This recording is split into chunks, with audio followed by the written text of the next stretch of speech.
ஜோதிடம் வாழ்க பிரபஞ்சம் அற்புதம் ஆனந்தம் நேயர்களுக்கு இனிய வணக்கம். ஓம் சிவாய நம சிவாய நம சிவாய நம. மெய்யன்பர்களுக்கு வணக்கம். அதாவது நம்முடைய ஆலயத்தில் இவ்வளோ பெரிய விஷ்ணு துர்கா தேவியினுடைய ஆலயத்தில் வில்வமரத்துக்கு அருகாமையில் சிவபெருமான் வந்து வீற்றிருக்கிறார்.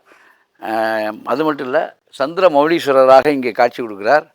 எப்பொழுதுமே அவருக்கு அந்த மரத்திலிருந்து ஒரு எப்பொழுது வில்வப்பழம் எப்பொழுதுமே வைத்து வணங்குவது வழக்கம். ஆக இந்த வில்வப்பழம் தான் இவருக்கு வந்து இங்கே சிறப்பாக அளிக்கப்படுது நைவேத்தியமாக.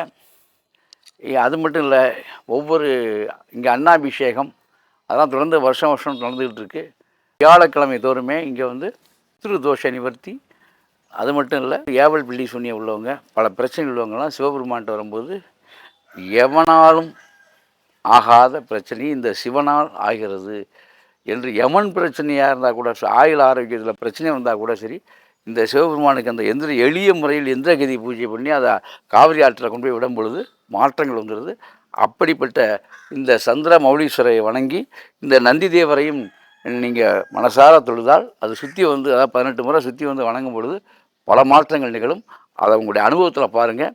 அவசியமாக இந்த திருச்சி மாவட்டம் மணப்பாறை வட்டம் பொன்முச்சந்தி ஸ்ரீ விஷ்ணு துர்கா கோவிலுக்கு வந்து சந்திர மௌலீஸ்வர பெருமானை நீங்களும் வணங்கி வாழ்க்கையில் உயர வேண்டும் என்று வாழ்த்தி அற்புதத்தையும் ஆனந்தத்தையும் நீங்கள் பெறுக என்று சொல்லி உங்களையெல்லாம் அழைக்கிறேன். அற்புதம், ஆனந்தம்.